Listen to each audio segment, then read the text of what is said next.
Hi friends, welcome back. तो भाई अभी की न्यूज़ है, चंद्रयान 3 से इसरो को मिली है कोई खुफिया जानकारी। मतलब अब हमें इंफॉर्मेशन मून के बारे में जो हमें नहीं पता, ऐसी ऐसी चीज़ें पता लगनी शुरू हो गई, ऐसे लग रहा है। तो चलो वीडियो शुरू करते हैं। वीडियो शुरू करने से पहले अगर आप चैनल पर नए हो और आपने अभी तक सब्सक्राइब नहीं किया तो जल्दी से पहले सब्सक्राइब के बटन और बेल आइकन को क्लिक कर लो, ताकि आपको हमारे सारे न्यू वीडियोस के नोटिफिकेशन मिल जाएं जैसे हम अपलोड करें।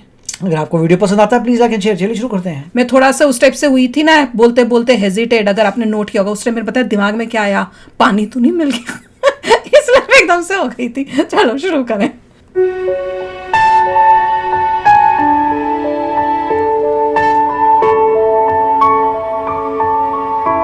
ये तो मैं जिंदगी में ब्रेन में पूरा इम्बेड हो गया, भूल ही नहीं सकती ये सब जो मैंने देखा है।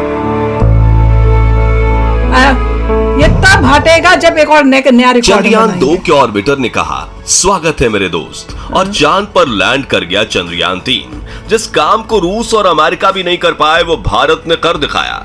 पूरे देश में जश्न का माहौल, दुनिया भर में मिल रही है बधाइयां, पर काम अभी नहीं हुआ पूरा। इसरो वैज्ञानिकों के आगे है मिशन पूरा। दोस्तों, सारी मुश्किलों को पार करते हुए, दुनिया के कई देशों को गलत साबित करते हुए हमारा चंद्रयान 3 चांद के दक्षिणी ध्रुव में लैंड कर चुका है।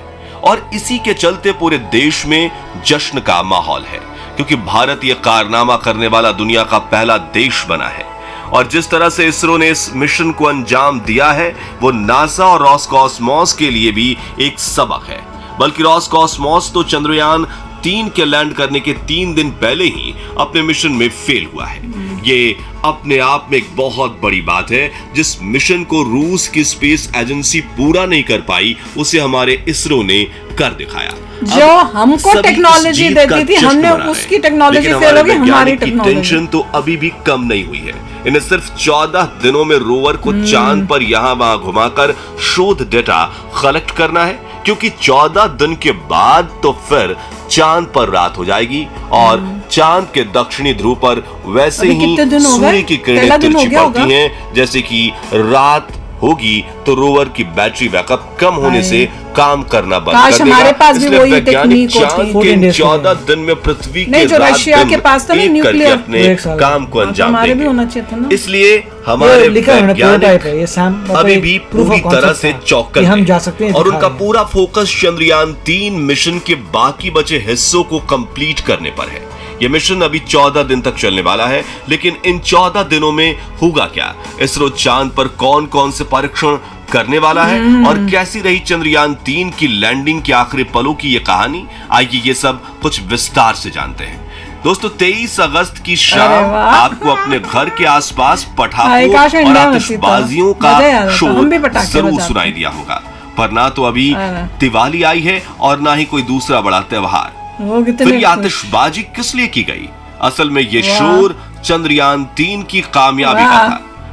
करोड़ों लोग इसकी लैंडिंग को शाम से ही लाइव देख रहे थे और जैसे ही हमारे विक्रम लैंडर ने चांद की सतह पर सॉफ्ट लैंड किया, लोग खुशी के मारे चिल्लाने लगे और हर तरफ आतिशबाजी शुरू हो गई, क्योंकि सबको मालूम है कि यह मिशन हमारे लिए कितना ज्यादा महत्वपूर्ण है। इसरो वैज्ञानिकों ने हमसे जो वादा किया था उसको पूरा करके दिखाया। बहुत सारे देश जो भारत से जलते हैं और जिन्होंने चंद्रयान 2 के फेलियर पर हमारा मजाक बनाया था, उन सब की बोलती बंद हो गई है। चंद्रयान 3 की सफलता उन सभी देशों के मुंह पर एक करारा तमाचा है जो भारत की क्षमता पर शक करते हैं। आज दुनिया भर के बड़े बड़े एडवांस देश जैसे रूस, अमेरिका और यूके वगैरह हमें इस मिशन की सफलता पर बधाई दे रहे हैं। वाकई हमारे वैज्ञानिकों ने दुनिया के सामने भारत का सर ऊंचा कर दिया है और इस सफलता का पूरा श्रेय सिर्फ उन्हीं को दिया जाना चाहिए। जहां हम सभी लोग पूरी तरह इस बड़ी जीत के नशे में चूर हैं, वहीं हमारे वैज्ञानिकों ने अपना फोकस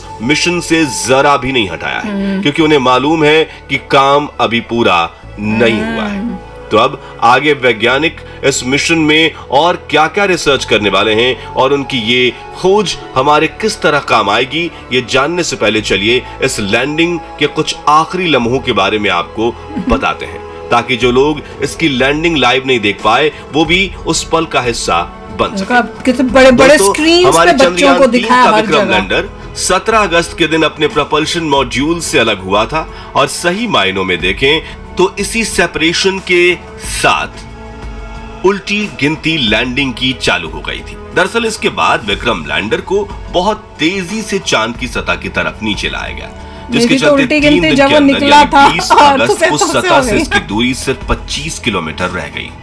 यहां से विक्रम लैंडर को इसकी लैंडिंग साइट की तरफ लूनर ग्रेविटी की मदद से फ्री फॉल कराया गया। इस दौरान ये हमें चांद के अलग अलग एंगल से ली गई तस्वीरें और फोटोज भी भेजता रहा, जिन्हें आप इस समय अपनी स्क्रीन पर देख रहे हैं।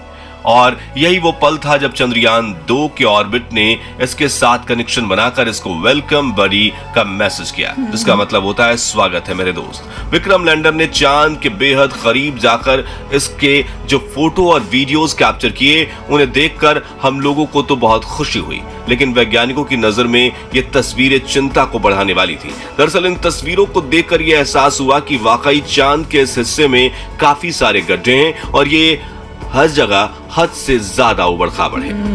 इसको देखकर एक पल के लिए हमारे वैज्ञानिक भी चिंता में पड़ गए थे कि विक्रम लैंडर इतनी खराब जगह में कैसे लैंड कर पाएगा, लेकिन फिर वैज्ञानिकों ने खुद पर भरोसा रखा और प्लान के अनुसार लैंडर को आगे बढ़ाते रहे। एरिया बहुत अच्छा। आखिरकार वो पल आ गया जब विक्रम लैंडर चांद की सतह पर उतरने के बिल्कुल करीब था। लैंडिंग का समय शाम 6:04 रखा गया, लेकिन इसकी लाइव स्ट्रीमिंग करीब 45 मिनट पहले शाम 5:20 पे ही शुरू हो गई। जो हम देख रहे हैं वो कितना लाभ होगा यार, वो बताओ। करोड़ों लोग इस ऐतिहासिक पल का हिस्सा बनने के लिए इसे लाइव देख रहे थे, जैसा इसरो ने प्लान किया था। चंद्रयान बिल्कुल वैसे ही आगे बढ़ रहा था, लेकिन फिर भी हर एक बीतते पल के साथ लोगों की धड़कनें बढ़ती जा रही थी। वो ज्यादा लैग नहीं है, चंद्रयान लोगों के सामने दम लाइव आगे बढ़ रहा था और लोगों के मन में बस एक ही बात चल रही थी कि अब कोई अनहोनी ना हो जाए, और ना जाने कितने लोगों ने इस मिशन के कामयाब होने की प्रार्थना भी की। ये देखो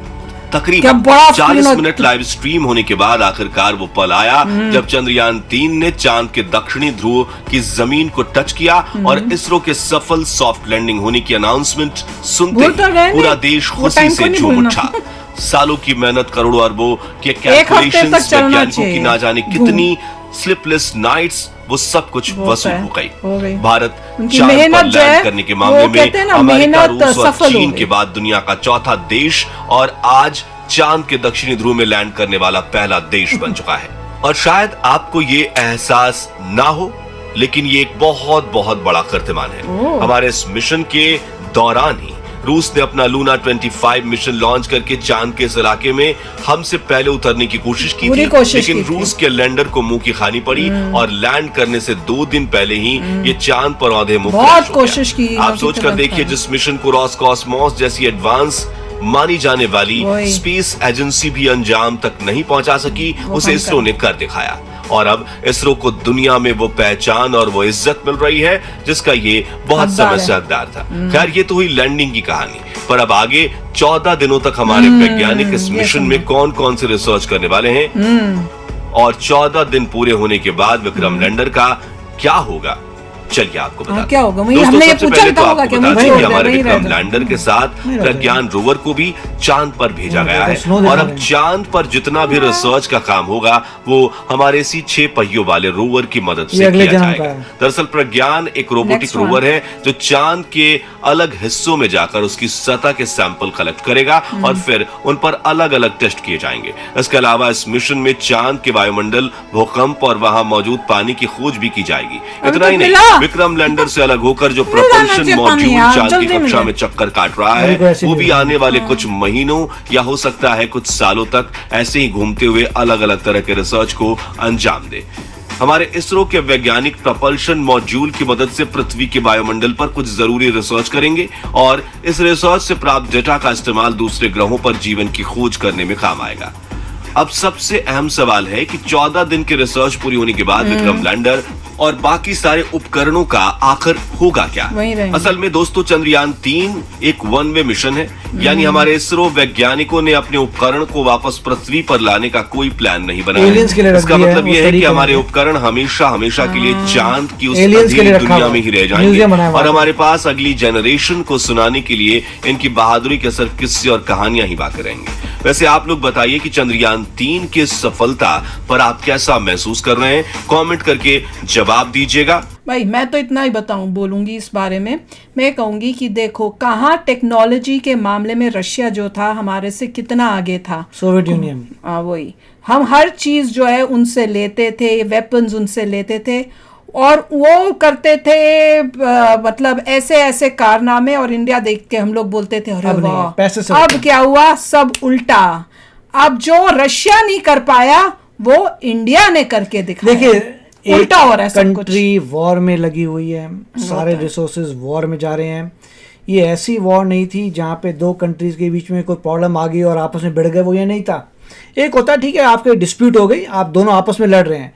ये है कि एक कंट्री ने सोचा कि मैं वॉर करता हूं, तो खुद ही वॉलंटरीली तुमने वॉर की। वॉर करने से पैसा खत्म हो रहा है, पैसा खत्म होने से इकोनॉमी डूब रही है। जब ये सब डूब रहा है तो फोकस नहीं कर पाए। हाँ, वो नहीं कर पाए क्योंकि यहाँ वॉर हो रही है, इसलिए वो वहां पे थोड़ा चंती काम हो गया, बहुत डिटेल्ड वर्क किया नहीं, जल्दी में भेज दिया क्योंकि फोकस नहीं था और मिशन उनका फेल हो गया। फ्यूचर उनका और भी ज्यादा ब्लीक है इस वॉर की वजह से। तो फिर ऐसे जहाँ पे लोगों को नजर आ रहा है तो वॉर हो रही है, डूब रहे हैं, पूरी महंगाई आ रही है, सब कुछ भट्टा बैठ रहा है, वहाँ पे कौन रिसर्च करेगा। यहाँ पे जो है उनका ये एक मिशन भी फेल हो गया, तो सब कुछ अभी उनका बुरा टाइम। वॉर जो उन्होंने खुद ही स्टार्ट की थी, बेस्ट है कि रोक देनी चाहिए वॉर, ताकि पूरी वर्ल्ड में भी शांति हो और रशिया को भी फायदा हो। वो जो इतना खर्च कर रहा है उसकी जगह वो दूसरे एरियाज में भी इन्वेस्ट कर सके।